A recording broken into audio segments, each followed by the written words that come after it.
and then try to control the map by the first 10 minutes of the game. Well, when you look at what you could do better, if you go back into that room for the 10 minutes between games, that's what you're talking about. I mean, those were the moments of a coach to come in and say, this is what we can improve.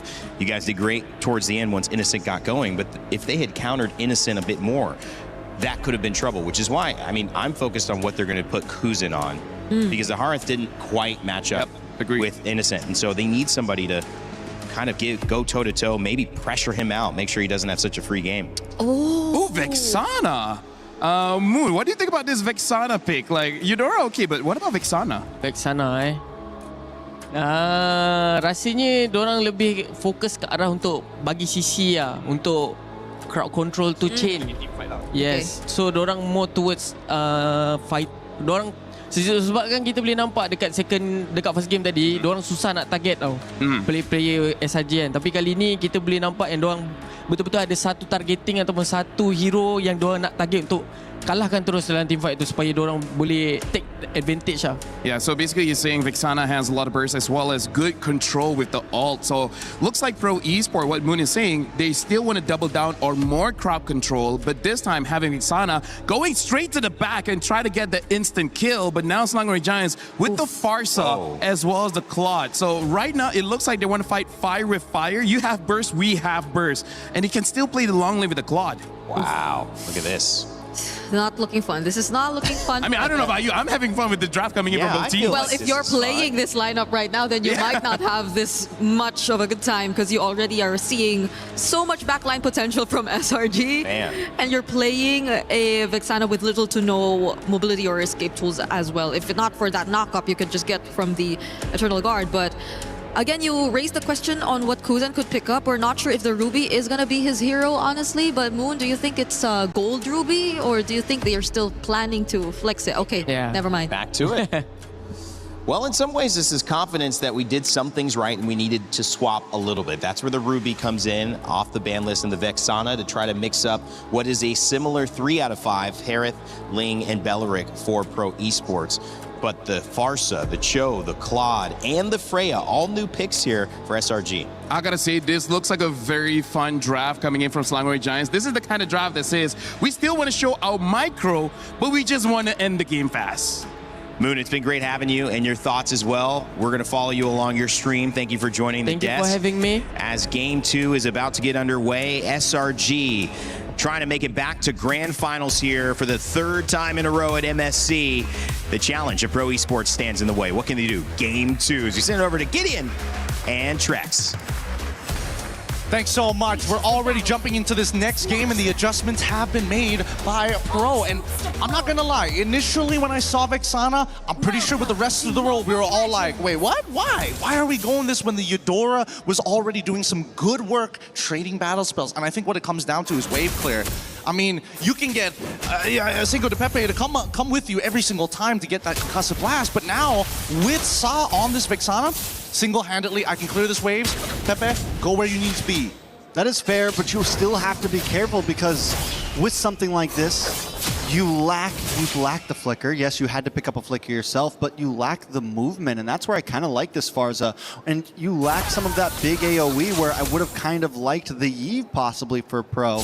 But again, they're the pros here. They're the ones who have to make the decision. You do at least get the stiff arm for Cram. You have the Terrify. You have that ult that can kind of either disengage or engage, so there is potential for Saw here. Yeah, no, there's a lot of potential, in a matter of fact. I was thinking Eve in the same exact light, but I think the big problem is that once you drop down that RWM, you're kind of a sitting duck, and I think here up in the top side, Innocent doing a very good job at winning out this lane and even getting an early regenerate out of Kuzan. He's going in to call for some help here, and Belleric is on the way. Oh, Sakai's though wants to try to target down Kuzan. First blood into the hands of Sakai's. And it's just a little too late. Pepe could not get there in time. A great setup coming in from SRG's side, but now it looks like with that top side winning the way that it is, it's got to be a bit of a trade, right? Strong side bot with this Freya. This Ruby is going to try their best to try and slow Cram down as much and more ideally sandbag him. Coily gets knocked up. Coily's been doing amazing on this Ling last game. Even when he died, he was making some great plays, always at least trading off. Able to secure the first 3 turtles, all 3 turtles. into the hands of Pro Esports. This time, Pro, though, definitely taking a slightly slower pace. They want to look for the engage, but look at SRG in this bush. Yeah. Oh, nice time offended. A lot of damage comes in. Kram has to try to run away, but the Vended airstrike comes down, instantly targeted by Coily. Coily able to finch Pro's away to safety, but Yooms is there. Punish? No. Yooms not going to punish. Nah, unfortunately the flicker is coming back up only in 12 more seconds. The mistake was the fact that Kram and Stormy, they had the right idea. They're in position to actually activate the gank, but as soon as that feather airstrike comes up, instant target prioritization coming in from Coily to attack him. Let's look at the replay one more time, right? The I'm Offended comes on through, and even Kram decided to disengage from that fight. I was thinking whether Kram could actually 1v3, but it's too early on in the game for him to do that, so they just have to peel away the jungler to slow down any kind of snowball attempt. Still a big win for SRG, though. 1.2k gold lead, a turtle, 2 kills. The deaths are on Sariam Felix and Kuzin, both offlaners. And a big kick lands down onto Pepe, and he falls. Coily now trying to pick up something in the midst of the chaos. Tempest of Blaze does come down. Gonna get the knock up onto Yooms. Yooms falls, moves on to Stormy. Stormy forced to wings by wings away. Coily has one more Finch pose in the pocket, but Kram's gonna try to lock on. Sariam Felix here to help out, and SRG backs off. Yep, they could have tried to deny the purple buff, but luckily Sariam Felix is just man-to-man defense against Kram. Not gonna let him walk away from this lane scot-free. And on the opposite side for SRG, this is a big lead. 1.5k is looking really, really good right now. However, a lot of their damage is coming from both Sakai's as well as Stormy. Yooms is supplementary damage, but eventually it's going to fall off in the later stages of the game. All right, so with that, I feel like we're taking a slightly slower pace this game. Things seem a little more even, but SRG still holding a nice lead. And I like the movements from this, right? Hey, let's try and invade. Oh no, they're already there? Okay, let's quickly clear up mid and set up a potential dive on bot side. Now keep in mind, Sariam Felix, 7 more seconds until that flicker comes back up, and Kram, I mean, he's thinking about it, but somebody needs to make the kick happen. He does have the ult. This is a scary hero to go under a tower with. A lot of ability to hold you down for a second or more too. Pro Esports has no idea they're all there. They finally do show themselves. A lot of damage on Sariam Felix, able to use the flicker back out of the way into safety, and SRG knows they weren't able to get it. They're gonna back off. Beautifully played, and now they unlock Kram from this lane, and they need to quickly run back up towards Turtle side. Unfortunately for Pro, they can't rush it down just yet, so SRG will contest. Looms gets away the dragon, right into Sakai's, a lot of damage. On to Belleric. Pepe will fall, Innocent able to get the kill, but the response quickly from Kuzin, able to get one onto Yooms. Roamer for Roamer. Kuzin in the midst of Zmon's force.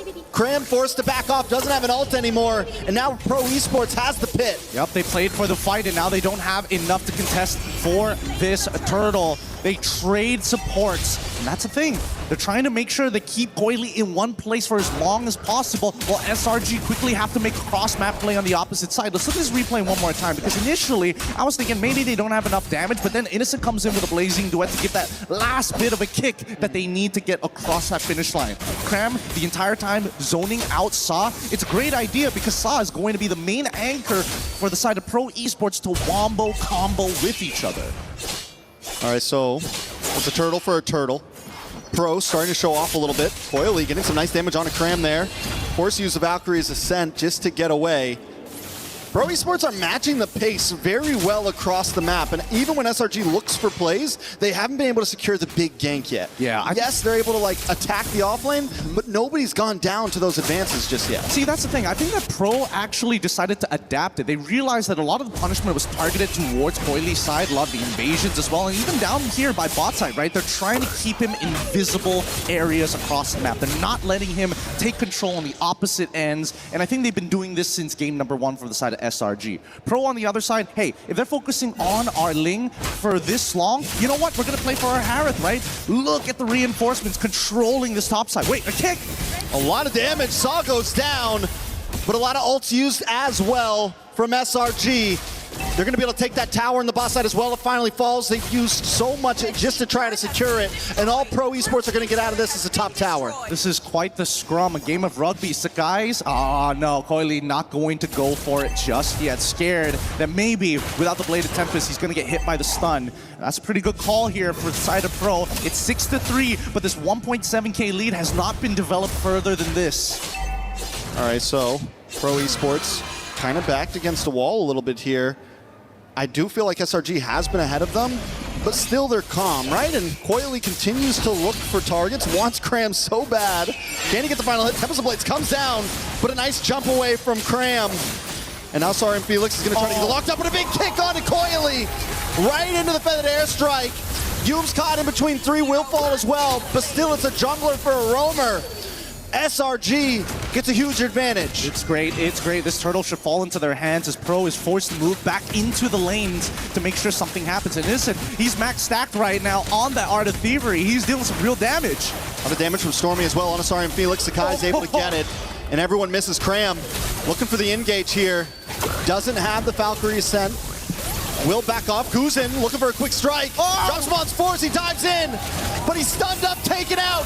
Guzin might just get away from the Blaze. They do win. Guzin dashes back. Innocent not able to get the final shot down, but still a win in SRG's book. Oh my goodness, you can hear that crowd. What a gut punch. They wanted to see Kuzin go down, but his mechanics kept him back up.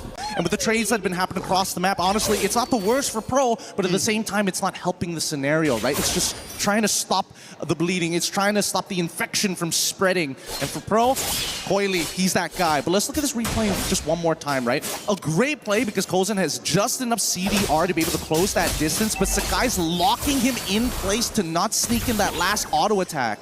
I was looking, I was so locked onto Kuzin. Sakai's getting taken out by Sorry on Felix. Definitely evens the playing field a little bit there in that fight, right? Pro Esports haven't fallen behind. I mean, last game when they were ahead, they were sitting at about a 2.5K gold lead, and SRG was able to turn things around. This time, SRG only leading by 1.4. Pro Esports definitely not out of this. They're going to try to move on to this bottom tower. The slow push, and SRG's not going to be able to make it there.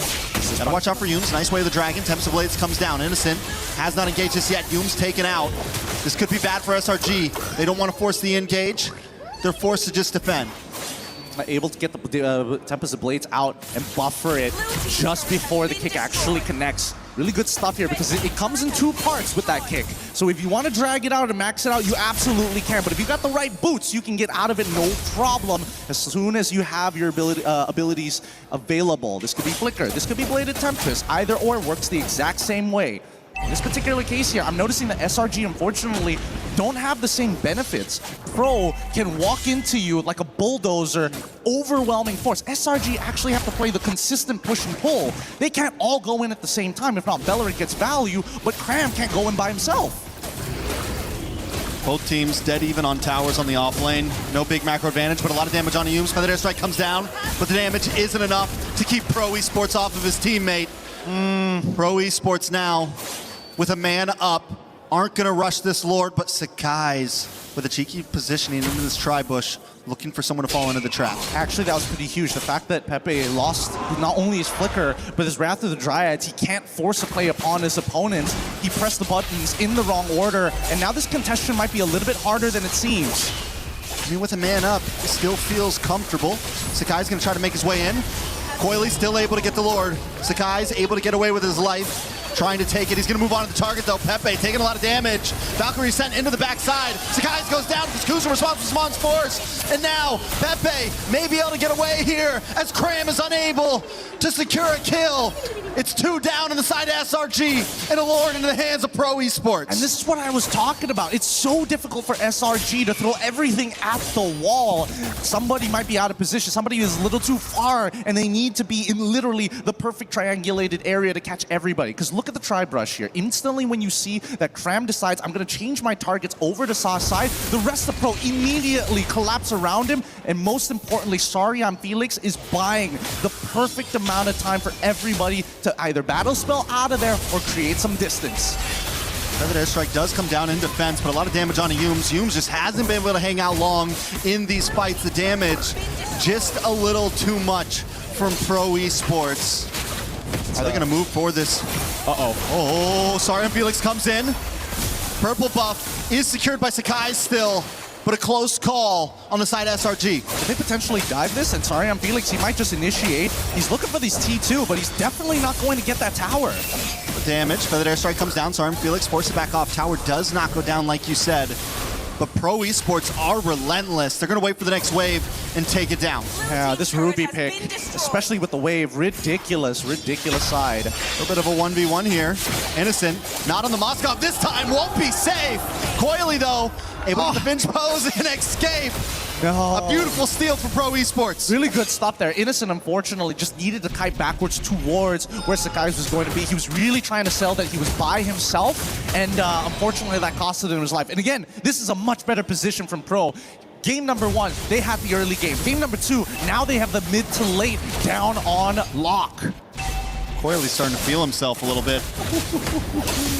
Oh, I'm offended! From Sorry, I'm Felix, and Sakai's is taken out. Pro Esports back off immediately. They're playing it cleanly too. They don't overextend. We got our target, and we leave. He pulled off the Michael J. White. He was like, he's not given the signal that he's going to engage. It just looks like his hand is floating there, and the next thing you know, he's caught 2. Uh-oh, Feathered Airstrike comes down. Just trying to fend at this point, but every time the Feathered Airstrike comes out, Coily's there. He really wants him to use it. He wants it bad, and right now, I think that SRG, they have to recognize that they can't fight traditionally against Pro. It really comes down to the forced mistakes, but now that they're taking too much structural damage, I don't know how much control they can actually have. Looking at the items, finally, 3 down for Stormy. He's a real threat in the damage department, but he can never use his Feathered Airstrike first, because as soon as he does, Coily's right on top of him. Oh, what a beautiful I'm offended there. Right? And Kuzin was so ready for it. The comms right now are on point. It's so good, but the worst part is that it's unpredictable. You don't know when he's going to flicker I'm offended at this point. He's not giving the traditional signals most EXP laners usually give. Okay. Nice kick. On to Pepe, but Coily in the backside once again forces Stormy away. Pepe's unfazed. Coily just 1 by 1. Anyone can come catch these hands at this point. Yeah, they're throwing it up. They have to play the D. And so far, it's a lot more difficult to play the cross map without the Moskov. Seal out, and yeah, Cramp, they have to contest this. Gonna look forward in. Kuzin gets the Lord. Blazing duet to the backside by Innocent. Takes out Saw. Sorry, I'm Felix looking for a target. As Tempest Blades lands to the backside. The dash through. Cram falls. And now Coily gets kicked, but it's still not enough to stop him. Stormy drops. Yooms might just be the next on the chopping block, but Pro doesn't care. They're coming down the mid lane. And if there's one thing that I've learned about the Cambodians, don't mess with their assassin plays, especially when it comes down to Ling, because they are nasty with it as they're looking to open up the inhibitor with a Lord empowered wave just after. Yeah. Oh, that's gonna be it. Ladies and gentlemen, Pro Esports tied the score. What a prediction with the I'm offended.